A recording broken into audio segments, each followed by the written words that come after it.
ጥበብ አለ ለራሷ ቤትን ሰራች።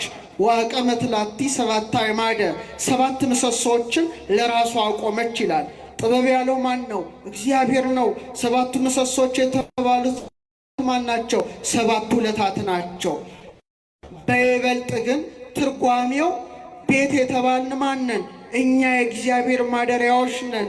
ጥበብ የተባለው ማን ነው? እግዚአብሔር ነው።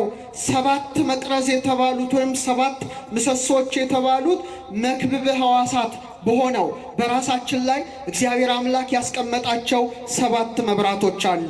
እነዛ መብራቶችን እስቲ እንመልከታቸው። ስንት አይኖች አሉ? አትሳሳቱ። ስንት አይኖች አሉ? ሁለት አይኖች አሉ። ስንት ጆሮዎች አሉ? ሁለት ጆሮዎች አሉ። ስንት የአፍንጫ ቀዳዳዎች? አንድ አፍ አለን። ሁለት ሲደመር ሁለት ሲደመር አንድ ስንት ነው? ሰባት ነው። ስለዚህ በእግዚአብሔር ፊት የሚበሩ ሰባቱ መቅረዞች ማለት መክብበ ሕዋሳት በሆነው በራሳችን ላይ የተቀመጡ መብራት ሆነው የተሰጡ እነዚህ ሰባቱ አካላት ናቸው። በነዛ መካከል ማን ቆሞ ነበር ይላል? ክርስቶስ ቆሞ ነበር ይላል። ታዲያ የመምህር ወንድሙ የመምህር ዘላለም ወንድሙ ሁለት አይኖቹ፣ ሁለት ጆሮዎቹ፣ ሁለት የአፍንጫ ቀዳዳዎቹ፣ አንደኛው አፉ በሙሉ በክርስቶስ ፊት የሚበሩ መብራቶች ነበሩ። ሁለት አይኖቹን እንመልከታቸው። የሰውነት መብራት ምን ናት አለ? አይን ናት አለ። አይኑ ብሩህ ከሆነ ሁለመና ምን ይሆናል? ብሩህ ይሆናል። አይን ግን አለ ጨለማ ከሆነ ሁለመና ምን ይሆናል? ይጨልማል። የሱ ሁለት አይኖቹ ለክርስቶስ የተሰጡ መብራቶች ሆነው አያቸዋል። ለምን? አይኖቹ በኃጢአት አላደፉም። አይኖቹን ነውር አልሸፈናቸውም። አይኖቹን ቅናት አላደበዘዛቸውም። አይኖቹ ኃጢአት በመመልከት ጸንተው አልኖሩም። ሁለት አይኖቹ አዲስ ኪዳንን በማንበብ ምን የሆኑ ነበሩ? ብሩህ የሆኑ ነበሩ። ስለዚህ ለብርሃን የተሰጡ ነበሩ። እነዚህ አይኖች ናቸው ዛሬ የተጨፈኑት። ግን የነፍስ አይኑ ሊያጨልም የሚችል ማንም የለም። ስለዚህ ሁለት አይኖች የማየት መብራቶቹ ነበሩ። ከልጅነቱ እስከ ሕይወቱ ልፈት ድረስ ብዙ ቅዱሳት ገዳማትን አድባራትን አይኖቹ አይተዋል። ብዙ ያዘኑ የተከዙ ምእመናንን አይኖቹ ተመልክቷል። መመልከት ብቻ ሳይሆን በርኅራኄው አይኑ ተመልክቶ ያልረዳው ሰው የለም። ዛሬ ሕይወት ታሪኩ ሲነበብ ስፍር ቁጥር የሌላቸው ሰዎችን ሲረዳ እንደነበር አይተናል። ክርስቶስ ሐዘንተኞችን እያየ ይራራ እንደነበረ የወንድማችንም አይኖች በክርስቶስ ፊት የበሩ ሁለት መብራቶች የመቅረዝ መብራቶች ነበሩና በአይኑ ፊት ማን ቆሞ ነበር ማለት ነው? ክርስቶስ ቆሞ ነበር ማለት ነው። እስከ ሕይወቱ ፍጻሜ ድረስ ከገጠር እስከ ከተማ እስከ ባህር ማዶ ድረስ ማገልገሉ ሁለት አይኖቹ ሁሌ ማንን ያዩ ነበረ? ክርስቶስንና መስቀሉን ያዩ ነበር ማለት ነው። እናንተ የማታስተውሉ የገላትያ ሰዎች ሆይ ኢየሱስ ክርስቶስ እንደተሰቀለ ሆኖ በፊታችሁ ተስሎ ነበር ይላል። ለእውነት እንዳትታዘዙ ይህንንም እንዳታዩ አዚም ያደረገባችሁ ማን ነው ይላል መምህር ዘላለም። ሁለቱ አይኖቹ ግን ኢየሱስ ክርስቶስን ሲያዩ የኖሩ በመሆናቸው በእውነት ክርስቶስ በመካከላቸው እንደቆመው እንደ ሰባቱ መብራቶች ሁለቱን አይኖች መመልከት ግድ ይለናል። ሌላው ሁለቱ የመቅረዝ መብራቶች ዳርና ዳር ያሉት አይጹቆች ሁለቱ ጆሮዎቹ የመስማት መብራት ሆነው የተሰጡት ነበሩ። በሔዋን ጆሮ ምን ገብቶ ነበረ? ንገሩኝ። በሔዋን ጆሮ ምን ገብቶ ነበረ? የሞት መልእክት ገብቶ ነበረ። በሔዋን ጆሮ ማን ነው ያንሾካሸከው? አካለ ከይሲ ማደሪያ ልሳነ ከይሲ መናገሪያ ያደረገው እባቡ ነበረ። ሁለቱ የሔዋን ጆሮዎች ምን ሆነዋል? ጎስቁለዋል፣ ረክሰዋል። ዛሬ በጆሮዎቻችን ብዙ ሐሜቶች ገብተዋል። የመምህራችን ጆሮ ውስጥ የገቡት ግን ማን ናቸው? አራቱ ወንጌላውያን የጻፉት ወንጌል ነው በጆሮ ሲገባ የኖረው። ቅዱስ ጳውሎስ የጻፋቸው 14ቱ መልእክታት ናቸው በጆሮዎቹ ሲገቡ የነበሩት። ሐዋርያት የጻፉት መልእክታት በጆሮዎቹ ሲገባ፣ ዮሐንስ የጻፈው ራእይ በጆሮ ሲገባ፣ ያም በጆሮ የሰማውን ደግሞ በአንደበቱ ሲመሰክር ኖረዋል። መስማት የማንን ቃል ነው? ንገሩኝ። የማንን ቃል ነው? ምን ሰማውስ በምናችን ነው? በጆሮዎቻችን ነው። የመምህር ጆሮዎች በእውነት ሐሜት አልሰሙ። ብዙ ሐሜተኞች አሉ። የእሱ ጆሮዎች ግን በሐሜት አልታሙ። የወንድምን ውድቀት አልሰሙም። ሁለቱ ጆሮዎቹ ከልጅነታቸው ጀምሮ የማንን ቃል ተምረው ነበረ? የክርስቶስን ቃል ተምረው ነበረ። ስለዚህ ክርስቶስ ቆሞባቸዋል ማለት ነው። በዚህም ጆሮ ማን ቆሟል? ክፉ ሳይሆን ብርሃኑ ቆሟል ማለት ነው። ስለዚህ በእውነት ክርስቶስን ያደመጡ ጆሮዎች ነበሩት። ሌሎቹ ሁለቱ መቅረዞቹ የአፍንጫዎቹ ቀዳዳዎች ናቸው። የአፍንጫ ቀዳዳ ክቡር ነገር ነው። ወገብሮ እግዚአብሔር ለእጓለ እመሕያው መሬተ ምድር፣ እግዚአብሔር ሰውን ከምድር አፈር አበጀው ካለ በኋላ በአፍንጫውም የሕይወትን እስትንፋስ ምን አለበት? አለበት ይላል። ይህ አፍንጫ የሕይወት እስትንፋስ የገባበት ነው። የሕይወት እስትንፋስ የገባበት አፍንጫ ሁልጊዜ ክፉ ነገር አይስማማውም። ለምሳሌ ዓይናችን መልካምም ነገር ያያል፣ ክፉም ነገር ያያል፣ ጽድቅም ያያል፣ ርኩስም ነገር ያያል፣ ደስ እያለው ማለት ነው። ጆሮአችን ጽድቅም ሊሰማ ይችላል፣ ሐሜትም መስማት ሊወድ ይችላል እንደያኗኗራችን። አፍንጫ ግን ምን አይስማማው? ክፉ ሽታ አይስማማው። ሁልጊዜ ጤነኛም ይሁን የታመመ ሰው ምን ማሽተት ይፈልጋል? መልካም ነገር ብቻ ማሽተት ይፈልጋል። ለምን? የሕይወት እስትንፋስ የገባበት አፍንጫ ነው። አፍንጫዎች ይበድላሉ። የተቃራኒ ጾታ መዓዛን ማሽተት ሊናፍቁ ይችላሉ። የመምህራችን አፍንጫ ግን መዓዛ ዕጣኑን ሲያሸት የኖረ ነው። መዓዛ ቁርባኑን ሲያሸት የኖረ ነው። የክርስቶስን መዓዛ ሲናፍቅ የኖረ አፍንጫ ነው። የከበረ አፍንጫ ሆኖ እንደ ሁለት መብራት ክርስቶስን ሲያሸትባቸው የነበሩ አፍንጮችን ሳስብ በሰባቱ የመቅረዝ መብራቶች መካከል የቆመውን ክርስቶስን አስባለሁ። አንደበቱ የመጨረሻው ሰባተኛው መቅረዝ ነበረ። ሁለት ዓይኖቹ የክርስቶስን ሕግ አዩ። ሁለቱ ጆሮዎቹ ቃሉን አደመጡ። ሁለቱ የአፍንጫ ቀዳዳዎቹ መዓዛ ዕጣኑን ሲያሸቱ ኖሩ። ሰባተኛውና ታላቁ መቅረዝ ግን አንደበቱ ነበረ። ወንጌልን ሲያውጅ የኖረ አንደበቱ የተመሰገነ ነው። የእግዚአብሔርን ቃል ሲያስተምርበት የነበሩ ከናፍሮቹ ንዑዳን ክቡራን ናቸው። በአንደበቱ እንዲህ ያለ ሽንገላ ተናገረ ሲባል ሰምተንም አናውቅም። ብዙዎቻችን ሰማለን። የመምህር አንደበት ግን ከገጠር እስከ ከተማ እስከ ባህር ማዶ ድረስ አንደበቱ ማንን ያውጅ ነበረ? ክርስቶስን ያውጅ ነበረ። እንዴት ያስደስታል! ለተፈጠረበት ዓላማ ኖሮ ያለፈ ሕይወት ይሄ ነው። ትክክለኛ ሰባቱ መቅረዞች ውስጥ ማን ቆሞ ነበረ? ኢየሱስ ክርስቶስ ቆሞ ነበረ። እና በሰባቱ የመቅረዝ መብራቶች መካከል ጌታ እንደቆመ በመምህር ዘላለም ሁለት ዓይኖቹ፣ ሁለት ጆሮዎቹ፣ ሁለት የአፍንጫ ቀዳዳውና አንደበቱ ላይ የቆመው ማን ነው? ኢየሱስ ክርስቶስ ነው አምላካችን። አሁን ላይኛውን እናቁምና ወደ ታች እንውረድ። መልካሙን ዜና ያበሰሩ የሐዋርያት እግሮች ያማሩ እንደሆኑ የተወደዱ እንደሆኑ የእሱ ሁለት እግሮቹን ሳስብ ሰሎሞን የሰራው ቤተ መቅደስ ትዝ ይለኛል። ሰሎሞን ለእግዚአብሔር ቤተ መቅደስን ባነጸ ጊዜ በሩ ላይ ሁለት ምሰሶዎችን አቆመ ይላል። የነሐስ ምሰሶዎችን። እነዚህ የነሐስ ምሰሶዎች ያዕቁምና በለዝ ይባላሉ። መቅደሱን አጽንተው በሩ ላይ የቆሙ ሁለት ታላላቅ ምሰሶዎች ነበሩ። እነዚያ ምሰሶዎች ምንድን ናቸው? በመንፈሳዊ ምስጢር እግሮች ናቸው። ሰው የማን መቅደስ ነው? እስቲ ንገሩኝ። አረ መልሱልኝ።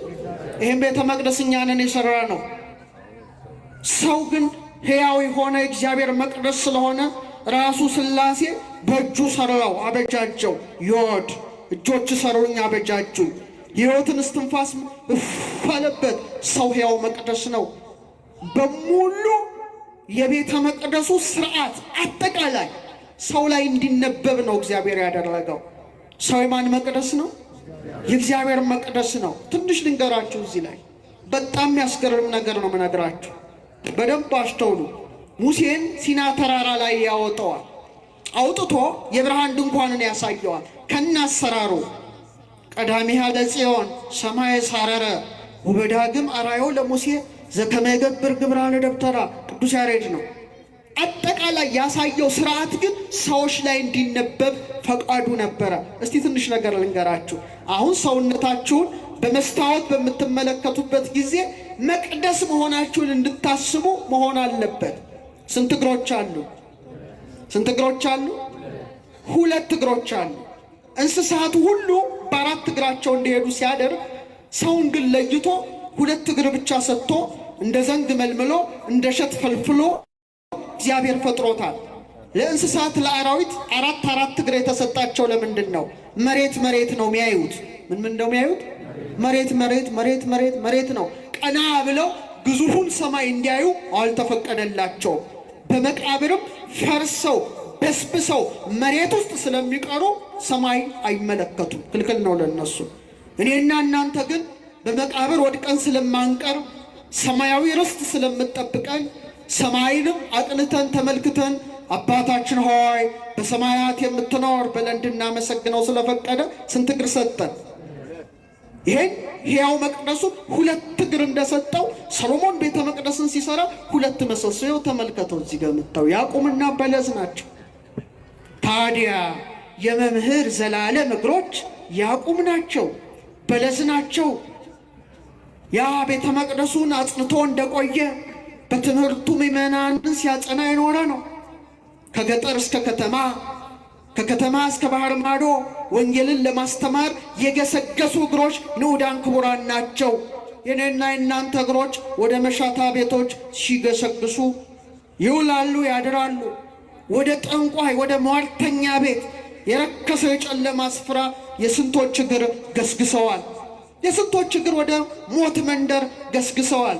የመምህር ዘላለም እግሮች ግን እንደ ያዕቆብ በመሆን እንደ በለስ በመሆን ቤተ መቅደስ ለቤተ መቅደስ አድባራት ገዳማት ሲገሰግሱ የኖሩ እንደ ነሐስ የጸኑ ያዕቆብ ናቸው፣ በለስ ናቸው። ክብር ይግባ ወንድማችን። ይሄ ያዕቆብ ይሄ በለስ ወዴት ሄደ? ወደ ሰማያዊው ዓለም ተሸጋገረ። ሌላው ትልቁ የመቅደስ ስትራክቸር ሰውነታችን ላይ አድርገዋል። እግዚአብሔር ስጋ እስቲ በሉ፣ ነፍስ፣ መንፈስ። አለቅ ጳውሎስ እንዳለው ቤተ መቅደሱ 3 ክፍል እንዳለው ሰው ሲፈጠር ስጋው፣ ነፍሱ፣ መንፈሱ በቃ ይሄ እኮ ነው። ሌላ ምንም ነገር የለም። ወይም ኩላሊቱ፣ ልቡ፣ ጭንቅላቱ ማለት ነው። ይሄ ነው፣ ሌላ ነገር የለም። ሕያው መቅደስ ነን። አሁን የመጀመሪያው መቅደስ ነው ዛሬ ሄደው። ዛሬ የመጀመሪያው መቅደስ ነው የተሸኘው። ቅድስተ ቅዱሳኑ አይደለም። ቅድስቱ ነፍሱ፣ ቅድስተ ቅዱሳን መንፈሱ ፈረሰ። አደባባዩ ነው የታየው። 3 ክፍሎች ነበሩት ለሙሴ ሲሰራለት። አንደኛው አደባባይ ይባላል ወይም አጸደ ደብተራ ኦሪት። ይሄ ስርዓት ልዩ ስርዓት ነው፣ ሰማያዊ ስርዓት ነው። ለዚህ ነው ተራራው ላይ አሳይቶ በዚህ አምሳል ስራ ብሎ ያስጠነቀቀው። የሰው ምሳሌ ስለሆነ ነው። አደባባይ ይባላል። እስቲ በሉ፣ በአደባባይ ላይ ምንድን ነው የሚከናወነው? እዛ በጅራፍ እየገረፈ ያስወጣበት ቦታ ማለት ነው። ያ ቦታ እኮ ነው። አንዴ በሬው ይጮሃል፣ በጉ እንትኑ ይጮሃል፣ ርግብ ሻጮች አሉ። በቃ ድብልቅልቅ ያለው አደባባይ ነው። ምን እንደሆነ ነግራቸዋለሁ። አደባባይ ውስጥ ካህናት ይታጠባሉ። ሁለተኛ የእሳት መስዋዕት ይቀርብ ነበር። የምን መስዋዕት? ለእግዚአብሔር የሚቃጠል መስዋዕት የሚቀርበው ቅድስት ውስጥና ቅዱሰ ቅዱሳን ውስጥ አይደለም፣ አደባባዩ ላይ ነው። አደባባዩ ላይ ነው። እንደ አደባባይ አድርጎ ሆድ ዕቃችንን ሰርቷል እግዚአብሔር በእጁ። ምናችንን መልስ፣ ምናህን? ሆድ ዕቃህን። ለዚህ ነው ይፈትል ልበ ወኩልያተ፣ ኩላሊት ያጤሰው ልክ እንደሚጤስ መስዋዕት። አዎ በዛ ውስጥ የሚቃጠል መስዋዕት እንደሚቀርብ አንጀታችን በማን ፍቅር ይቃጠላል? በክርስቶስ ፍቅር ይቃጠላል። እንደው አንጀቴ በአንቺ ፍቅር ነደደ ይላል።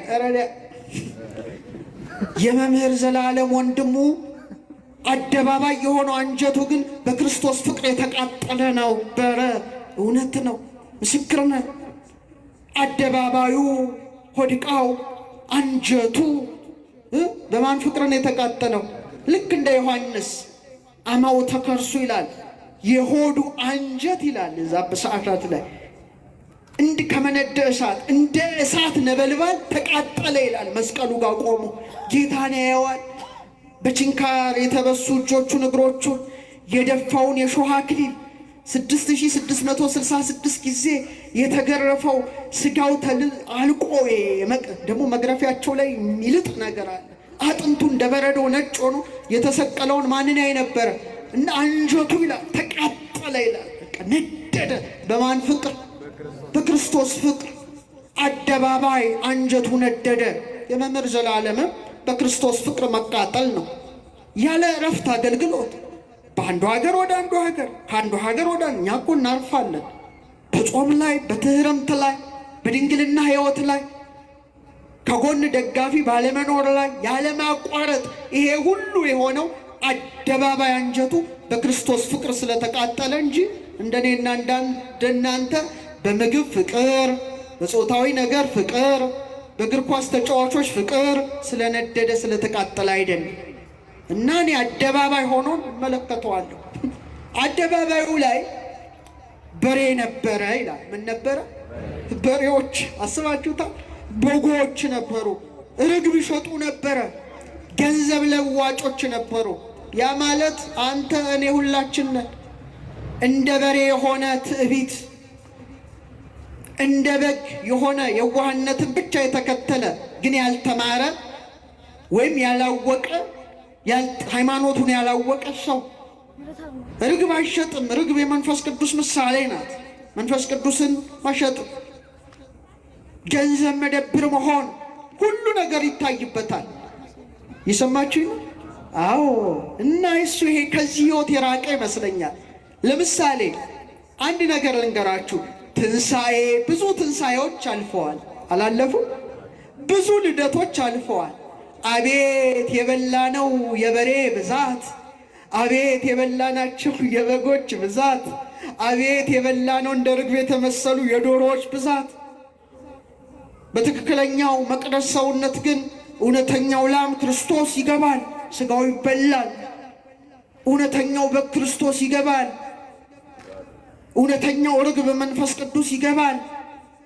እውነተኛ ጽድቅ እንደ መክሊት ብቻ ይለዋወጥበታልና አደባባይ የሆነው ሰውነቱ የበሬ ጩኸት፣ የበግ ጩኸት፣ የገንዘብ ለዋጮች ጩኸት ያልተሰማበት እውነተኛው ላም ክርስቶስ፣ እውነተኛው በግ ክርስቶስ፣ እውነተኛው ርግብ መንፈስ ቅዱስ የጽድቅ ገንዘብ ብቻ የተመላለሰበት አደባባይ መሆኑን እንመሰክርለታለን።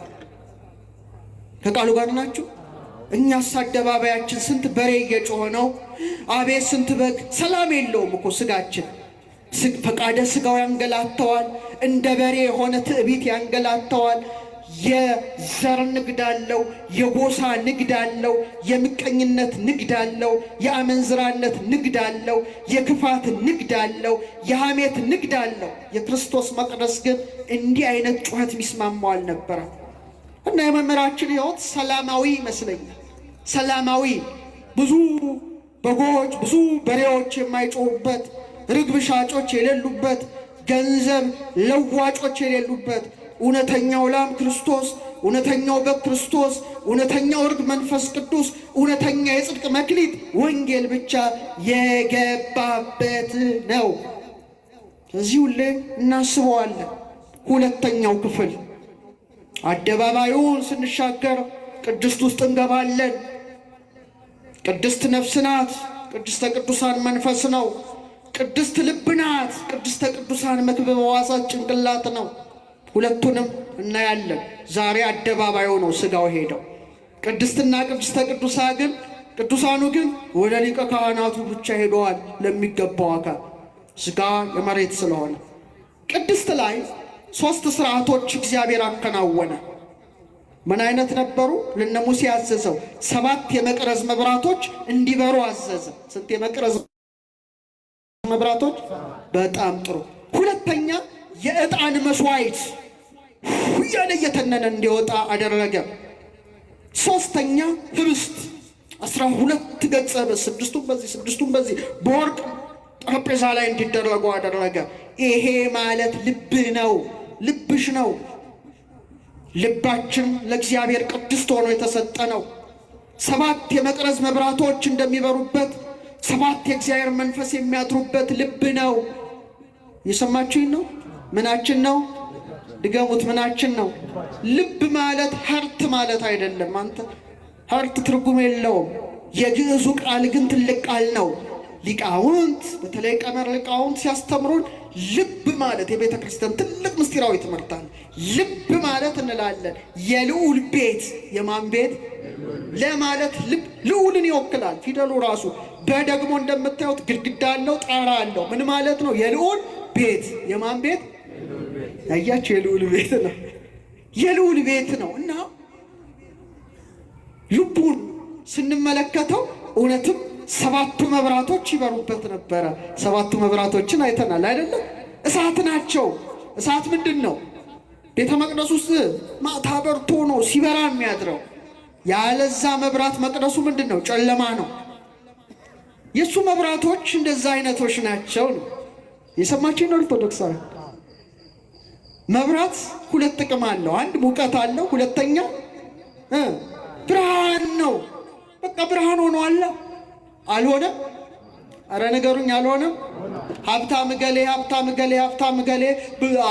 3 ቤተ ክርስቲያን አሰሩ፣ 2 ቤተ ክርስቲያን አሰሩ፣ እንዲያሰሩ ይባላል። እሱ ሚሊየን ምእመናንን ያነጸው መቅደስ ነው። ሚሊየን የወንጌል ሰባኪዎች ሚሊየን መቅደስን የሚያንጹ ናቸው። ሕያው የእግዚአብሔርን መቅደስ የሚሰሩ ናቸው። ነው ባለጸጋው ገሌ ነው ቦታው የሚገን ነው የሚከብረው አይደለም። ሚሊየን ሕያዋን የእግዚአብሔርን ሕንፃዎች የሚያንጹ ናቸው። ብርሃን ሆኗል። እንደ መቅረዝ ሙቀተ ጸጋን ሰጥቷል፣ አስተምሯል፣ አጽናንቷል። ውለታ አለብን ማለት ነው። ልክ እንደ ዕጣን መስዋዕት ንጹሕ ጸሎትን ወደ እግዚአብሔር አቅርቧል። እስትንፋስ ያለው ሁሉ ማንን ያመስግን? እስቲ ነገሩኝ፣ ማንን ያመስግን? ዳዊት የደመደመው በዛ ነው። ደስ ሲል ምስጋናው ሲደመድም እስትንፋስ ያለው ሁሉ ማንን ያመስግን? በቃ እንደ ልብ መንበርነት እስትንፋሱ እስኪወጣ ድረስ ማንን አመስግኗል? አርምሞ ጽርዓት በሌለበት ቃል ሊያመሰግን ደግሞ ወደዛኛው ዓለም ተሸጋግሯል። ይሄ ጽርዓት አለው፣ መቋረጥ አለው። እስትንፋስ ምን ይሆናል? ንገረኝ። ይቋረጣል ነው። ግን መንፈሱ ልትቋረጥ አትችልም፣ ይሄዳል። አርምሞ ጽርዓት በሌለበት ቃል፣ ዝምታ መቋረጥ በሌለበት አንደበት ማንን ያመሰግናል? በነፍስ ኧረ መልሱ እግዚአብሔርን። በቅድስት ውስጥ እንጀራ ህብስት እንዳለ እንጀራ ምንድን ነው? የእግዚአብሔር ቃል ነው። ህብስት የእግዚአብሔር ቃል ነው አይደለም? የእግዚአብሔርን ቃል መግቧል። አልመገባችሁም? መልሱልኝ። እዚህ አውደ ምሕረት ላይ አልመገባችሁም? እዚህ እንኳን ባይሆን በተለያዩ አድባራትና ገዳማት መምህር ዘላለም አልመገባችሁም? ቅድስት ሆኖ ተገኝቷል። ትክክለኛ ቅድስት። እንደ ህብስቱ ህብስት የሆነውን የእግዚአብሔርን ቃል መግቧል። እንደ ዕጣን መስዋዕትነት ለእግዚአብሔር የሚያቀርበውን ጸሎት አቅርበዋል እስከ ህቅታ ነፍሱ ድረስ። እንደ 7ቱ መቅረስ እንደ ቅድስት ሆኖ ብርሃንን ሙቀትን ሲሰጥ ኖሯል። ቁረትን አይደለ ሙቀትን ነው የሰጠው። ስለዚህ በረከቱ ይደርብን። ሌላው ቅድስተ ቅዱሳን ነው። ቅድስተ ቅዱሳን ሊቀ ካህናቱ ብቻ የሚገባበት ነው። የከበረ ነው። ሊቀ ካህናቱ ብቻ ይገባል። ታቦተ ጽዮን አለች፣ በትረ አሮን አለ፣ መሶበ ወርቁ መናን የያዘው መሶበ ወርቅ አለ። አዎ መምህራችን መምህር ወንድሙ ስለ እውነተኛዋ መሶበ ወርቅ ሲሰብክ ኖሯል። እሷ ማን ናት? ድንግል ማርያም ናት። ስለ እውነተኛው መና ስለ ክርስቶስ ሲያስተምር ኖሯል። እንደ በትረ አሮን ስለ ሊቀ ካህናት ስለ ክርስቶስ ሲያስተምር ኖሯል።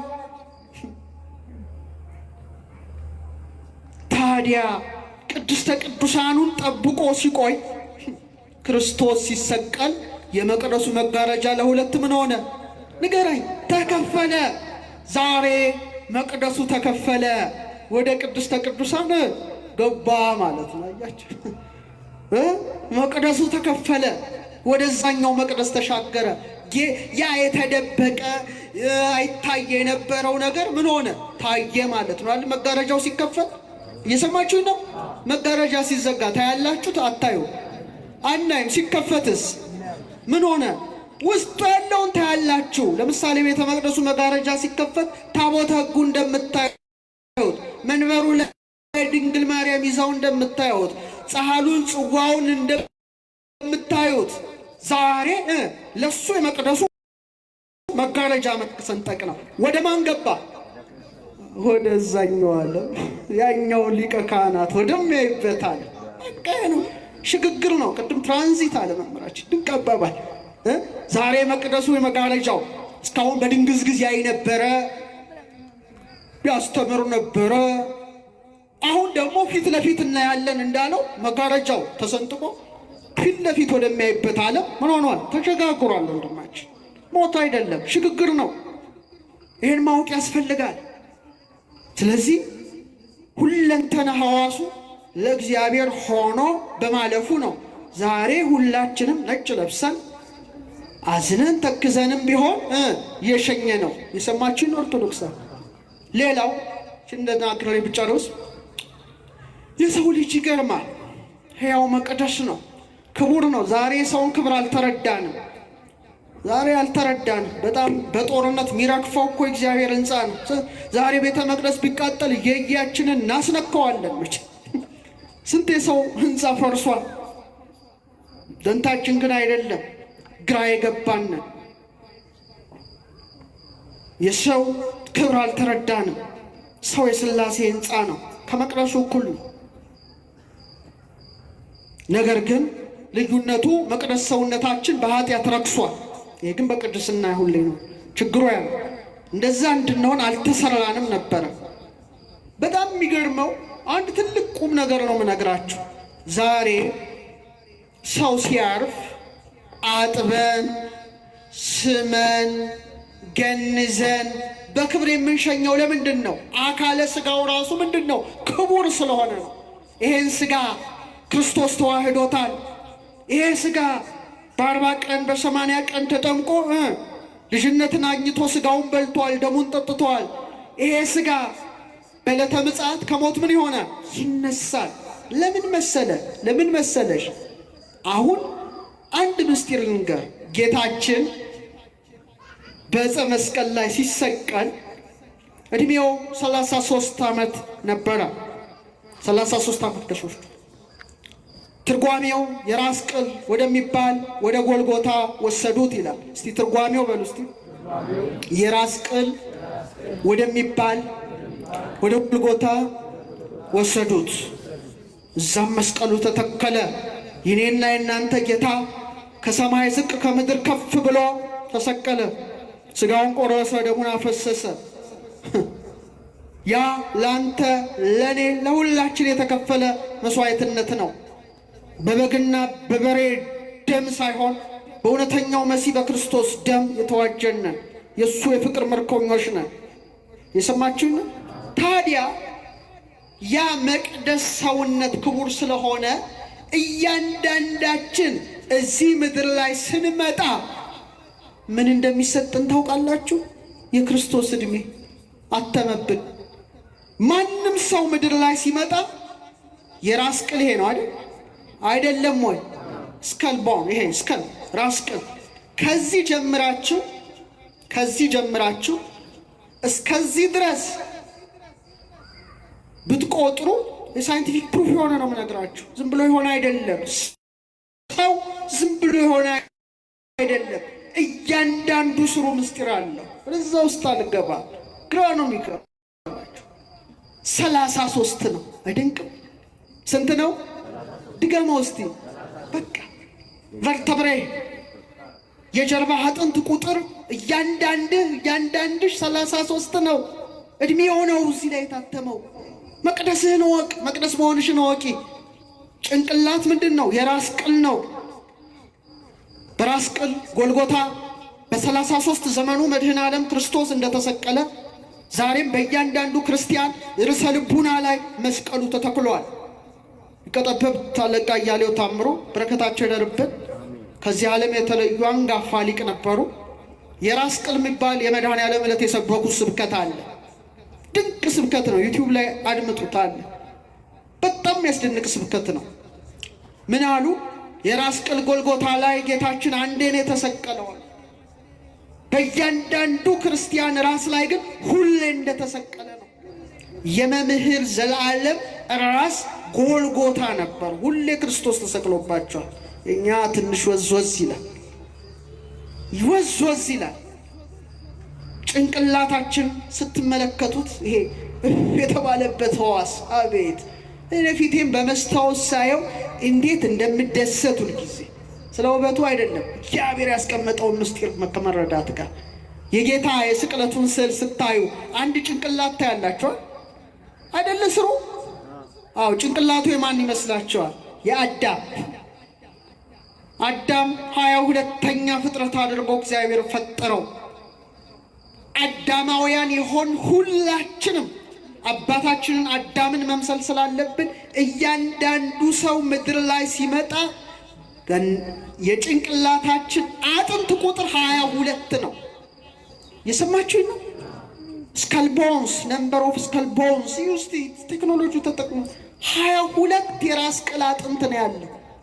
በ22ቱ ስሞቹ አምሳል ሄት፣ ጤት፣ ዮድ፣ ካፍ፣ ላሜድ፣ ሜም፣ ኖር፣ ሳምኬት፣ ፌ፣ ጻዴ፣ ቆፍ፣ ሬስ፣ ሳንታው የሚነበብባቸው ሕያዋን ጽላት ሆነው የተሸኙ ናቸው። ራሳችን ብዙ ኃጢአት ሰርቷል፣ ተንኮል አስቧል፣ ለወንድም ለእህት ክፋትን አስቧል። የእግዚአብሔር ቃል እንዲታተምበት የተፈጠረ ጭንቅላት ብዙ ነውሮችን ፈጽሟል። እኔ መምህር ዘላለም 22ቱ የራስ አጥንቶቹ 22ቱ የእግዚአብሔር ስሞች ቢነበቡበት ነው የሚመስለኝ። እኔን ነው እንግዲህ ለሁላችንም እንደዛ እንደሆነ ገምታለሁ። የሰማችሁ ነው አላችሁ። ሌላው አንድ ነገር በነገራችሁ ትደነቃላችሁ።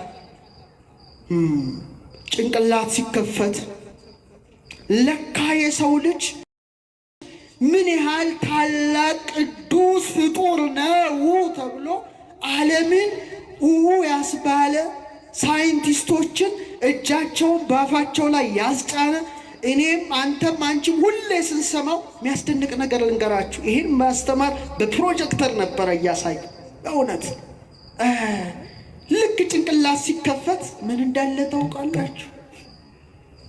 በጣም የሚያበራ በጣም የሚፍለቀለቅ ዘይት አለ። ወደ ታች ወር ከዚህ ጋር ነው የሚመጣው፣ በዚህ ጋር ይመጣው ብድግ ይላል። 33ቱን አጥንት ያልፍና ጭንቅላት ላይ ምን ይሆናል? ፍለቀለቃል። ሳይንቲስቶቹ ይሄ ነገር አሉ። ሁሉም እኮ ይታወቃል። እኛ ለማናውቀው ወይ ከትምህርቱ የለም ወይ ከሳይንሱ የለም ወይ ከሃይማኖት እውቀት የለም። በጣም ተቸግረን ይሄ ያሉ ክራይስት ኦይል ነው አሉ ዮሐንስ። እነሱ ባይሉትም ዮሐንስ ነግሮናል። እያንዳንዳችሁ ከቅዱሱ ቅባት ተቀብላችኋል። እውነት ነው አለ። ምን ተባለ? ክራይስት ኦይል፣ ክርስቶስ ቅቡ ማለት አለ። መሲህ የእሱ ዘይት ተባለ። ግን የሚደንቃችሁ እሱ አይምሰላችሁ። 3 ቀን ስንት ቀን? 3 ቀን እዚህ ጋር ይቆይና ወደ ላይ ይወጣል። በወር 3 ቀን እንዴ! ክርስቶስ ከዚህ እኮ ነው የሚወርዱ። ልክ ከሰማይ ሰማያት ጌታ እንዳወረደ ከዛ እዚህ ጋር 3 ቀን ቆይቶ እንደገና ይወጣል። ጌታ በመቃብር ስንት ቀን አደረ? 3 መዓልት 3 ሌሊት እንደገና ይወጣል። ምን ትለዋለህ እንዴ? ትልቅ መቅደስ ነን። እንደገና ጭንቅላት ሲከፈት የሕይወት ዛፍ ነጭ ዛፍ አለ እዚህ ጋር ነጭ ዛፍ ትሪ ኦፍ ላይፍ አሉት ሳይንቲስቶቹ። መንፈስ ቅዱስ ነው የሚያናግራቸው፣ ሌላ አይምሰልህ። ሰርጀንቶቹ ትሪ ኦፍ ላይፍ የሕይወት ዛፍ ነጭ ነው። እንደ ከነአን ማር እንደ ከነአን ወተት የመሰለ ይፍለቀለቃል እዚህ ውስጥ። ይሄ ሲቆም ነው ሰው የሚቆመው።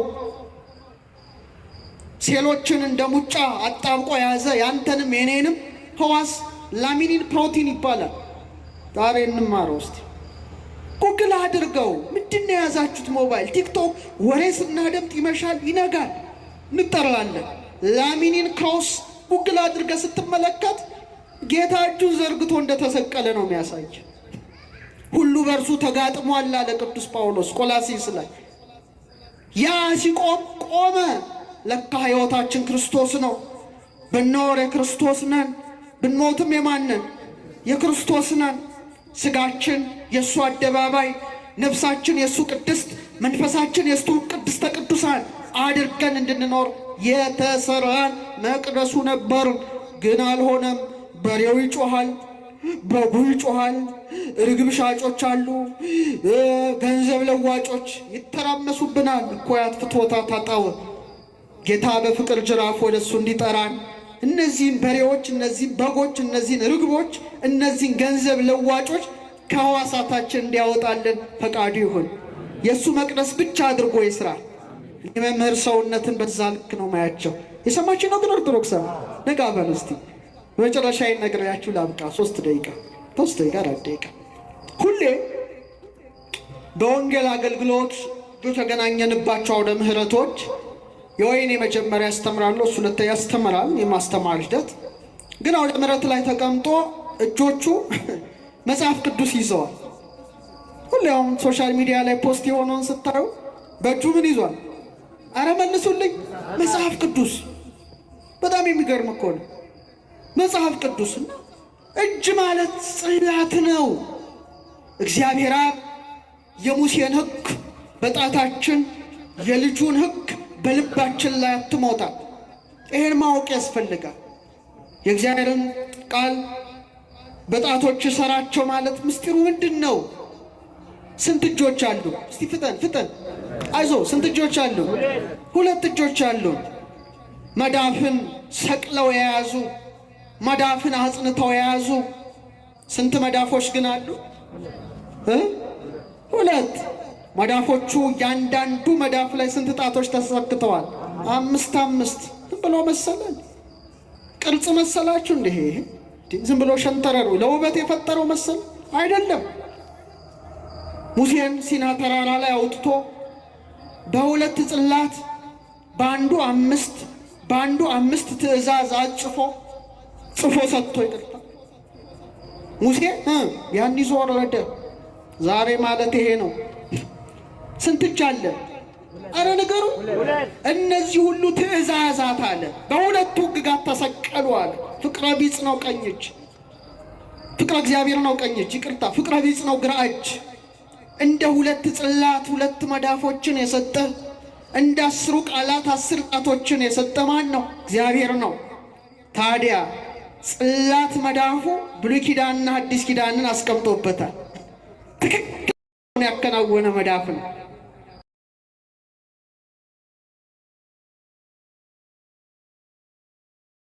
ጣቶች ግን ትክክለኛ አትስረቅ፣ አታመንዝር፣ እነዚህ ቃላትን ደርድረው ሁሉ ሰርተዋል፣ ቆርሰዋል፣ ጉርሰዋል።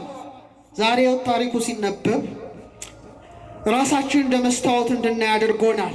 ጣቶቹ ቀደው አልብሰዋል፣ ቆርሰው አጉርሰዋል፣ ቀድተው አጠጥተዋል።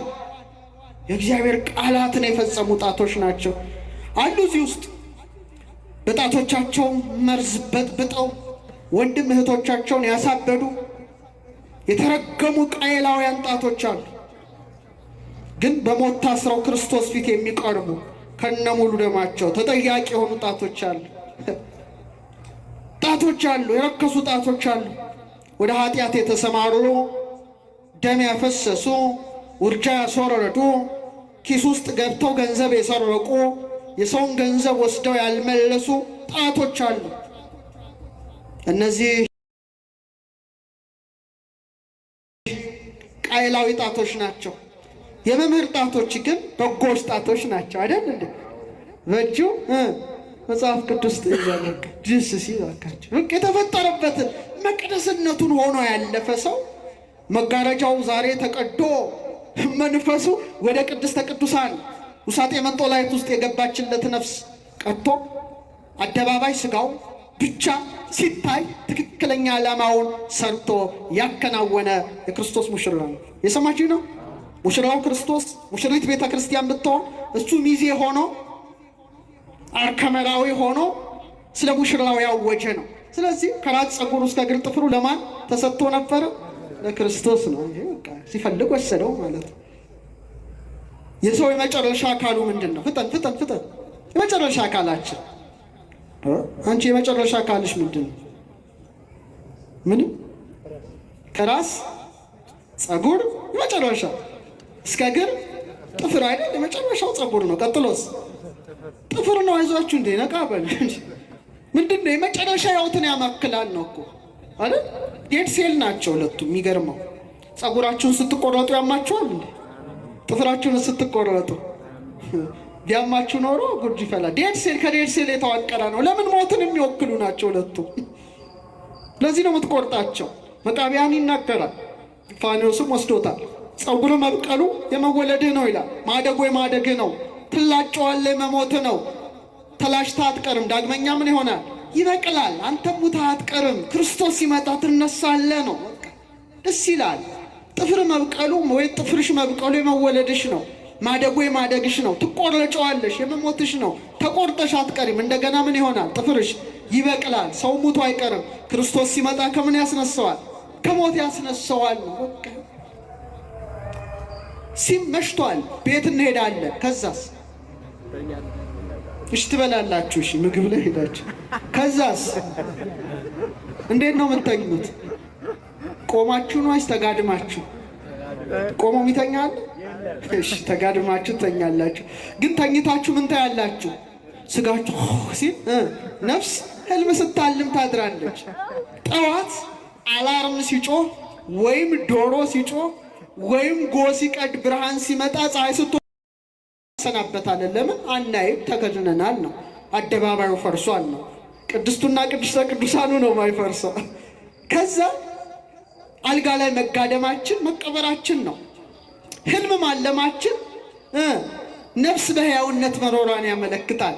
ጠዋት ደወሉ ሲጮህ ለመነሳት ሚካኤል መለከቱን ያስጮኋል። ፀሐይ ስትወጣ እንደመነሳት እውነተኛው ፀሐይ እውነተኛው ብርሃን ምንወደው መድኃኔ ዓለም ይመጣል።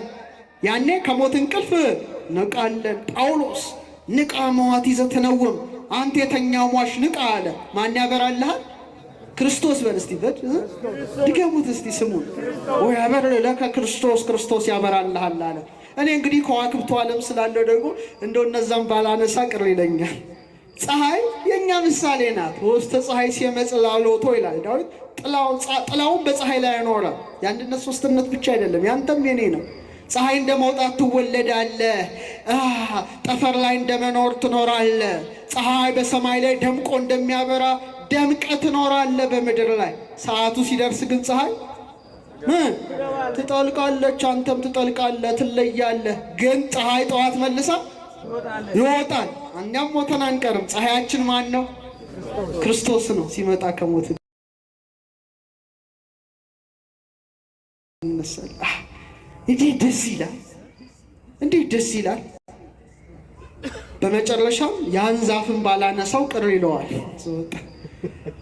ይሄ ዛፍ አንተን አንቺን ይመስላል። ገበሬ ዘርን ይጥላል ወይም ችግኝ ይተክላል።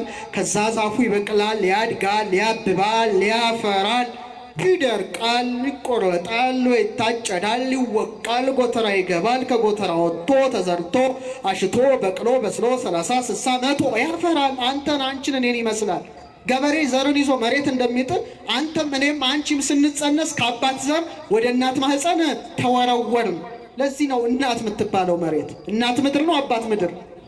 አረ ንገረን። አባት አይባልም። ሰማይስ? ሰማይ ወንዴ ነው፣ ምድር ሴቴ ናት። ሰማይ ስማ ነው፣ ሰማይ ስሚ። ነቢያት የሚሉት ሰማይ ስማ። አያችሁ፣ ከሰማይ ዝናብ እንደሚፈስ ከወንድም ዘር ይወጣል። ምድር ያን ዝናብ ተቀብላ ፍሬ እንደምታፈራ ያን ዘር እናት ምድር ሆና ተቀብላ ልጆች ይወለዳሉ ማለት ነው። ዛፉ እንደማደግ እናድጋለን። እንደማበብስ ምን ይመስላችኋል? ወጣት ትሆናላችሁ። እንደማፍራትስ ቤት ንብረት ልጆችን፣ እንደ መምህር ደግሞ ወንጌልን ማፍራት፣ ሚሊዮኖችን ማፍራት ያለው ዛሬ ሁለት አይኖቹ ክርስቶስን ያዩ፣ ሁለት ጆሮቹ ቃሉን ይሰሙ፣ ሁለት አፍንጮቹ መዓዛውን ያሸቱ፣ አንደበቱ ስለ ክርስቶስ ያውጅ የነበረው የመምህራችን የመምህር ዘላለም ወንድሞ ስመ ክርስትናው ወልደ ሰማዕት አደባባዩ ሳይሆን አደባባዩ ወደ መሬት ቢሆንም ቅድስትና ቅድስተ ቅዱሳን ሰውነቱ ግን ወደ ክርስቶስ መቅደስ ሄዷልና አምላካችን ክርስቶስ በእቅፉ እንዲያኖረው የእኛንም ፍጻሜያችን እንዲያሳምርልን ልዑል እግዚአብሔር ቅዱስ ፈቃድ ይሆንልን። ያስተማረን የመከረን የአባቶቻችን አምላክ ልዑል እግዚአብሔር ስሙ የተመሰገነ ይሁን። ለመላ ቤተሰቡ ለሁላችንም ልዑል እግዚአብሔር መጽናናቱን እንዲሰጥ ቅዱስ ፈቃድ ይሆንልን። ወስብሐት ለእግዚአብሔር።